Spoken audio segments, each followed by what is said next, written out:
हाय nurses, कैसे हैं आप? आई होप आप अपने एंट्रेंस एग्ज़ाम की अच्छे से तैयारी कर रहे होंगे। लेकिन इसमें मैं थोड़ा सा कंट्रीब्यूशन कर देती हूँ, एक टॉपिक जो कि आपके एंट्रेंस एग्ज़ाम में आएगा ही आएगा, और वो टॉपिक है पोस्टपार्टम हेमरेज।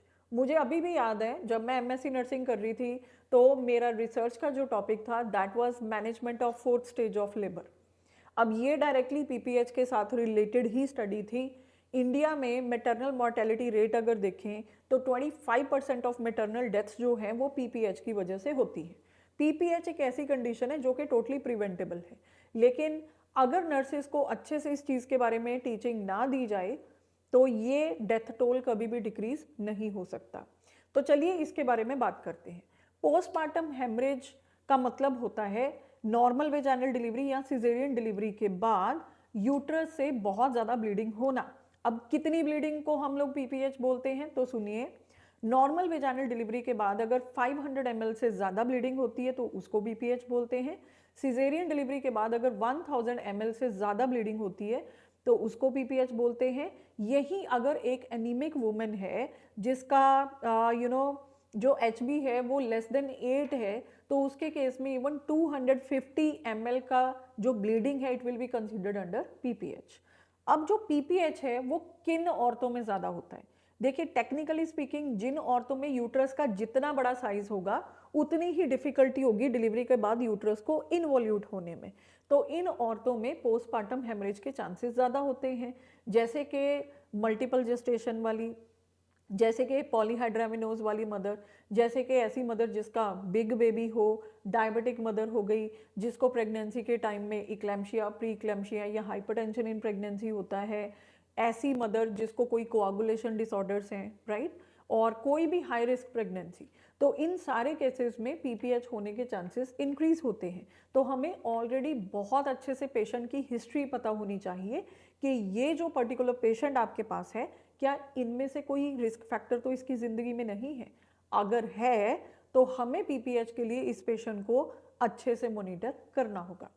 अब देखिए, जो पीपीएच है वो हमें कैसे पता चलेगा? सबसे पहली चीज़, जब प्लेसेंटा डिलीवर हो जाता है तो हम इमीडिएटली यूट्रस को मसाज करते हैं अच्छे से, तो यूट्रस जो है वो इन्वॉल्यूट हो जाता है।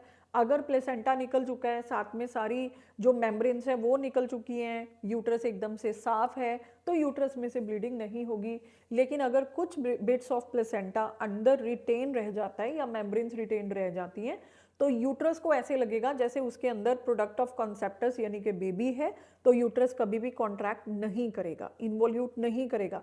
अगर यूट्रस कॉन्ट्रैक्ट नहीं करता है तो जो ब्लड वेसल्स होती हैं वो ओपन ही रह जाएंगी और वहाँ से लगातार ब्लीडिंग होती रहेगी। तो सबसे पहला साइन जो पीपीएच का होता है वो होता है बॉगी यूट्रस। जैसे ही आप यूट्रस को पाल्पेट करेंगे, अब मैं एक बहुत अच्छा आपको तरीका बताती हूँ यूट्रस को पाल्पेट करने का। You touch your finger with your cheeks, जो बॉगी यूट्रस होगा वो आपको इतना सॉफ्ट दिखाई देगा, and then you touch your forehead. जो प्रॉपरली इन्वॉल्यूटेड यूट्रस जो कि नॉर्मली होना चाहिए वो it will be hard as your head, तो इतना स्टोन जैसा हार्ड होना चाहिए। अगर यूट्रस स्टोन जैसा हार्ड नहीं है, your first action is to start massaging the uterus. NCLEX में वो बॉगी वर्ड यूज करते हैं, बॉगी का मतलब होता है सॉफ्ट यूट्रस। अगर सॉफ्ट यूट्रस है तो सबसे पहला एक्शन है कीप मसाजिंग द यूट्रस। अगर मसाज करने के बाद भी पेशेंट की ब्लीडिंग बंद नहीं हो रही है, और वो कैसे पता चलेगा? हर 15 मिनट के बाद आपका पेशेंट न्यू पैड डिमांड कर रहा है, हर 15 मिनट के बाद पैड सोक्ड हो रहा है, और अगर ऐसा है तो हम लोग जो हैं ये समझ जाना चाहिए हमें कि पीपीएच हो रहा है।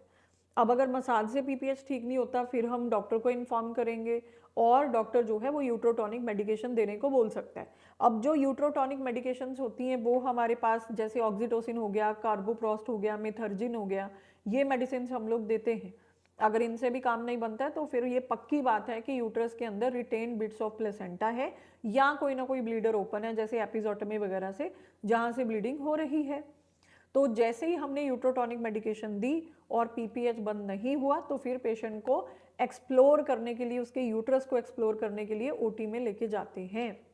इसके साथ साथ ये भी चेक कर लेना कि कहीं पेशेंट का ब्लैडर तो फुल नहीं है, क्योंकि जो फुल ब्लैडर होता है वो भी यूट्रस को इन्वॉल्यूट नहीं होने देता है। ठीक है। और कुछ डायग्नोस्टिक टेस्ट होते हैं, लैब टेस्ट होते हैं जो कि ज़रूर कराने होते हैं if your patient is suffering from PPH. सबसे पहली चीज़ हीमोग्लोबिन का लेवल चेक करवाएं, हिमेटोक्रिट का चेक करवाएं, क्योंकि पीपीएच में बहुत सारा ब्लड लॉस होता है, तो ऐसा ना हो कि ये पेशेंट हाइपोवोलेमिक शॉक से मर जाए। दूसरी चीज़, हम पेशेंट का यूरिन आउटपुट अच्छे से चेक करेंगे, if it is less than 30 ml/h inform the doctor. तीसरी चीज़, कंप्लीट ब्लड काउंट भी होना चाहिए, ये देखना चाहिए कि कहीं हमारा पेशेंट डीआईसी की तरफ तो नहीं जा रहा, क्योंकि अगर प्लेटलेट काउंट और क्लॉटिंग फैक्टर्स डिक्रीज आ रहे हैं ब्लड में, this could be the reason of PPH, but this could have been led due to open blood vessels and this could be DIC. तो ये रहा पोस्टपार्टम हेमरेज के ऊपर एक कंप्लीट गाइड। आई होप आपको पीपीएच अच्छे से समझ आ गया होगा। अगर आपको ऐसी ही और यूजफुल इंफॉर्मेटिव वीडियोस नर्सिंग के रिलेटेड चाहिए तो मेरे यूट्यूब चैनल को फॉलो कर लीजिए और हमारे इंस्टाग्राम हैंडल को भी फॉलो कर लीजिए, जिसका लिंक इस वीडियो की डिस्क्रिप्शन में है। NCLEX RN preparation classes join करनी है तो मेरा नंबर भी मैं डिस्क्रिप्शन में दे देती हूँ, उस नंबर पे कॉल करके हमारी world's best NCLEX RN classes join कर लीजिए। Thank you so much nurses, take care.